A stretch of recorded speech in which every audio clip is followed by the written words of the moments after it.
আপুনি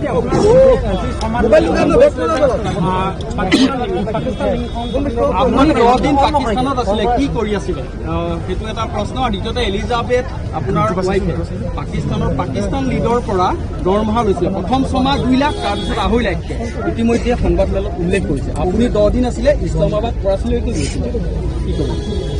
তো আমি প্ৰায় 2.5 ঘণ্টা আজি মুখ্যমন্ত্ৰীয়ে যথেষ্ট চেষ্টা কৰিলে যে নিজৰ ফ্লপ চিনেমাটো কেনেদৰে এটা মানুহৰ মাজত লৈ যাব পাৰে। বহুত চেষ্টা কৰিলে। 2.5 ঘণ্টা পিছত সেই ৰুমৰ ভিতৰত যিমানবোৰ সাংবাদিকসকল আছিলে তেওঁলোকে কনভিন্স কৰিব নোৱাৰিলে। যিমান সাংবাদিকসকল আছিল সকলোৱে যেতিয়া তেওঁলোকৰ প্ৰশ্নবোৰ শুনিব, মোৰ কথা ক'ব নালাগে, আপোনালোকে সেই সাংবাদিকসকলে যে গোটেই সেই 2.5 ঘণ্টা সংবাদমেলটো সহ্য কৰিলে, দিল্লীৰ পৰা আহিলে, ভাবিলে আজি কিবা এটা পাব, তেওঁলোকৰ প্ৰশ্ন শুনিলে আপোনালোকে গম পাব যে তেওঁলোকে নিজে কনভিন্স হোৱা নাই। তো মুখ্যমন্ত্ৰীৰ সেই সন্মুখত থকা সাংবাদিকসকলকে ভালকৈ প্ৰশ্নৰ উত্তৰ দিব পৰা নাই, প্ৰমাণ দিব পৰা নাই। তো সেইকাৰণে যি কথা মই আগতেও কৈছো যে এইটো ফ্লপ হ'ব, মোৰ কথাটো অলপ মিছা হ'ল। ফ্লপ নহয়, এইটো ছুপাৰ ফ্লপ। এইটো ছুপাৰ ফ্লপ। তেওঁ যে 10 ছেপ্টেম্বৰত যিখিনি কথা যে ক'বলৈ বিচাৰিছিল, সাংবাদিকসকলক 10 ছেপ্টেম্বৰত মাতি আনিবলৈ বিচাৰিছিল, পিছত 6 মাহ শুই থাকিলে। ইমানে যদি গুৰুত্বপূৰ্ণ, তো 6 মাহ কি কৰি আছিল? 6 মাহ ফাইলৰ ওপৰত কিয় শুই আছিল? এতিয়া নিৰ্বাচন কাষ চাপিছে, দেখিছে যে আমি তেওঁলোকৰ 12,000 বিঘাৰ মাটি কথাবোৰ ওলাইছো। সময় পৰিৱৰ্তনৰ যাত্ৰা চাই অসমৰ ৰাইজ ওলাই আহিছে। ৰাইজে পৰিৱৰ্তন বিচাৰে, ৰাইজে নতুন বৰ অসম চাবলৈ বিচাৰে। সেইকাৰণে এতিয়া নিৰ্বাচনৰ 2 মাহ আগত যি কথা 6 মাহ আগত ক'ব লাগি আছিল বা ৰিপৰ্টটো মুকলি কৰিব লাগিছিল বা কেন্দ্ৰীয় চৰকাৰক দিব লাগিছিল, আজি তেওঁ 6 মাহ একোৱেই নকৰিল। তাৰমানে তেওঁ নিজে কনভিন্স নহয় আৰু চৰকাৰকো কনভিন্স কৰিব পৰা নাই, সাংবাদিকসকলো কনভিন্স কৰিব পৰা নাই। এটা ছুপাৰ ফ্লপ। আৰু আমি যিদৰে 12,000 বিঘাৰ মাটি যে এটা এটাকৈ আমি উল্লেখ কৰিছো, এতিয়ালৈকে আমি 3 দিনীয়া যে আমি ভ্ৰমণ কৰিলো, তাতে প্ৰায় 3,000 বিঘা মাটি আমি ফাদিল কৰিবলৈ আমি সফল হৈছো। আৰু সেইকাৰণে তেওঁলোকৰ চিনেমাটো ফ্লপ, আমাৰ সময় পৰিৱৰ্তন যাত্ৰাটো হিট। আৰু একেখিনি আজি উল্লেখযোগ্য যে আজি চিপাঝাৰলৈ আহিছো। কিয় কি ইয়াৰ পূৰ্বে যেতিয়া 10 ছেপ্টেম্বৰত তেওঁ কৈছিল যে মই ৰিপৰ্টটো মুকলি কৰিম, মই সকলোৰ আগত প্ৰকাশ কৰিম, সেইদিনাটো ফুচ হৈ গ'ল। কিন্তু সেইদিনা আমি প্ৰাক্তন বিধায়ক বিনন্দ শইকীয়া ডাঙৰীয়াক আমি দিল্লীত যোগদান কৰালো। আৰু আজিও 8 ফেব্ৰুৱাৰী যেতিয়া বাস্তৱভাৱে তেওঁ ফ্লপ চিনেমাটো মুকলি হ'ল, আমি বিনন্দ শইকীয়া ডাঙৰীয়াৰ আজি আৰু জিলা কংগ্ৰেছৰ বিভিন্ন আমাৰ দলৰ সতীৰ্থসকলৰ সহযোগত এটা সুন্দৰ অনুষ্ঠানত আহিছো। শেষত গৈ অসমৰ মুখ্যমন্ত্ৰী হিমন্ত বিশ্ব শৰ্মা ডাঙৰীয়া অসমৰ ৰাইজৰ ৰাজনৈতিক জ্ঞান, ৰাজনৈতিক বিবেক সন্মান কৰিবলৈ শিকক। ৰাইজক সন্মান কৰিবলৈ শিকক। আপুনি যদি ভাবে যে ৰাইজে একো বুজি নাপায়, ৰাইজে চব বুজি পায়। ৰাইজে জানে যে 12,000 বিঘা মাটিটো বাস্তৱ।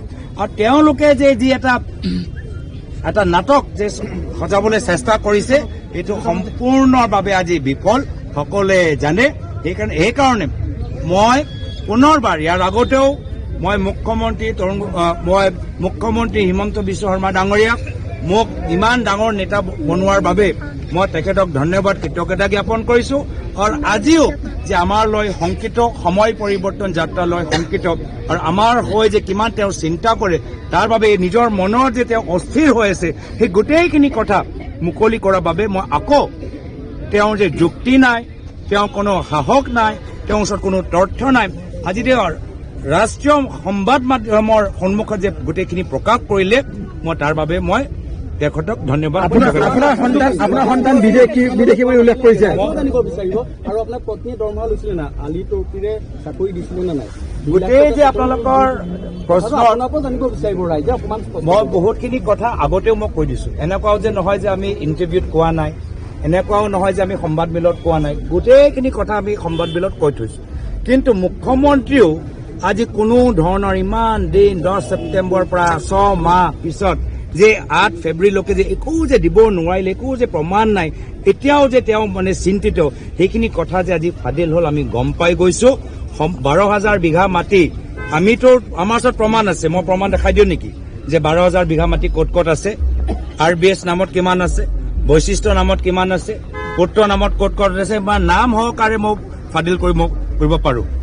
ৰাইজেও আমাক দিয়ে আছে, হু ইজ হিমন্ত বিশ্ব শৰ্মা, কোন হয় হিমন্ত বিশ্ব শৰ্মাৰ ৱেবছাইটত গোটেইখিনি কথা দি আছে।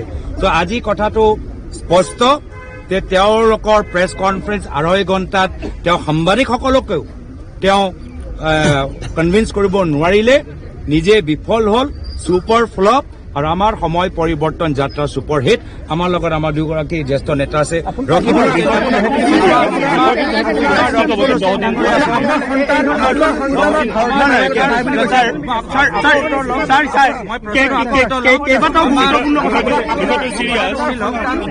মোৰ কথাটো শুনি লওক, প্ৰশ্নৰ উত্তৰকেইটা দিলে ভাল হ'ব। আপোনাৰ ৰাষ্ট্ৰীয় এইখন নাটকহে আছিল নেকি প্ৰকৃততে? ছুপাৰ ফ্লপ কাল্পনিক চৰিত্ৰ গৌৰৱ গগৈ ডাঙৰীয়া কাল্পনিক চৰিত্ৰ নাটকৰ নাম নেকি? Super flop. এতিয়া ৰাষ্ট্ৰীয় মিডিয়া আমাৰ আছে, কিন্তু ৰাজ্যিক মিডিয়াৰ সন্মুখত আমাৰ দলৰ নেতা ৰকিবুল হুছেইন ডাঙৰীয়াকৈ চমু দুৱাকাৰ আৰু সমগ্ৰ বিষয়টো আপোনাক লৈ যিহেতুকে হৈছে, অসমৰ ৰাইজে বিচাৰে কেইবাটাও ৰাষ্ট্ৰদ্ৰোহী আপোনাৰ আলি চকীৰ লগত সম্পৰ্কৰ কথা কৈছে। আমাৰ